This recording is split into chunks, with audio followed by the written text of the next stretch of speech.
एकादशी व्रत। दोस्तों, एकादशी व्रत हिंदू कैलेंडर के अनुसार भाद्रपद महीने के कृष्ण पक्ष यानी कृष्ण जन्मदिन के बाद आने वाली एकादशी को अजय एकादशी व्रत कहते हैं। इस एकादशी को अन्यथा एकादशी भी कहते हैं। इस दिन भगवान शिव के औपेंद्र स्वरूप की पूजा की जाती है और जागरण किया जाता है।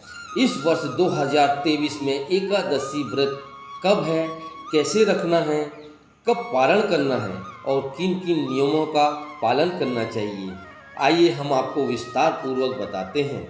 और पूजा विधि किस प्रकार है, आइए हम आपको विस्तार पूर्वक बताते हैं।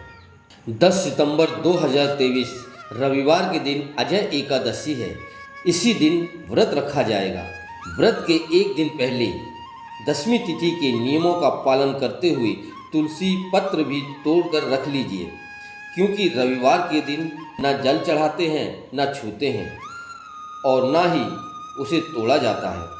पर सुबह और शाम पूजा अवश्य करें, क्योंकि एकादशी के दिन तुलसी जी की पूजा करने से अपार पुण्य की प्राप्ति होती है।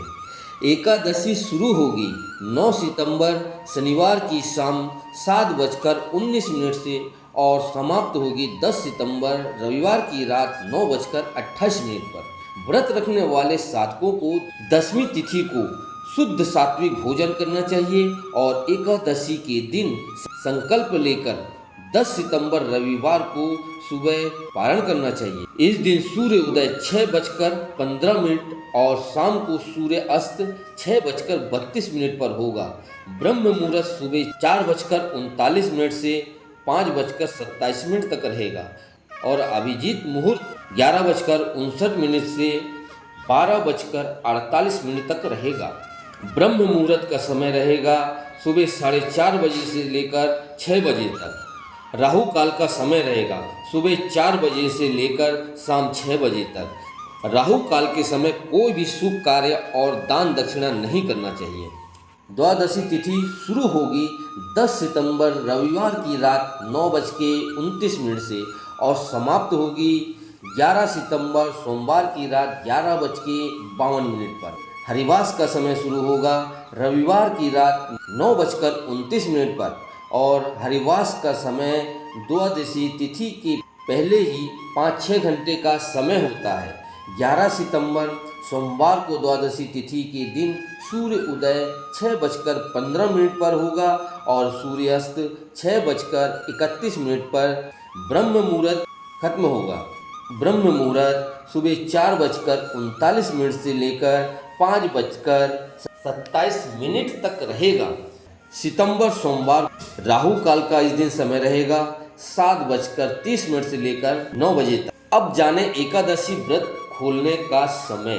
11 सितंबर दिन सोमवार को व्रत का पारण यानी खोलने का समय रहेगा सुबह 6:16 से लेकर 9:45 तक। तो आप इसी शुभ मुहूर्त पर अपना व्रत खोलें। एकादशी व्रत के दिन सुबह स्नान करने से पहले तुलसी जी की जड़ की मिट्टी लेकर अपने शरीर पर लेप कर लें, फिर स्नान करना चाहिए। स्नान से निवृत्त होकर सूर्य देव को जल अर्पित करें, अपने पितरों को जल अर्पित करें और हाथ में जल और पुष्प लेकर संकल्प करें। फिर व्रत शुरू करना चाहिए और इसके बाद अपने घर के मंदिर में गंगा जल छिड़ककर एक पीढ़ा रखें और उस पर साफ कपड़ा बिछा लें और उसमें भगवान विष्णु और माता पार्वती की मूर्ति बैठा लें और पास ही कलश की स्थापना करें और उसी के साथ पूजा आरंभ करें। भगवान को चंदन लगाएं, आरती सजाएं, धूप दीप से पूजा आरती करें, फलों का भोग लगाकर व्रत की कथा करें या सुने, फिर अपना व्रत प्रारंभ करें और हो सके तो शाम को जागरण भी करें। और अगर आप भूखे नहीं रह सकते हैं तो एक टाइम फलाहार कर सकते हो। ऐसे ही नियम से व्रत कर इसका पुण्य लाभ उठाएं। ऐसी ही पूरी जानकारी के लिए कल फिर मिलेंगे। तब तक के लिए जय माता दी, धन्यवाद।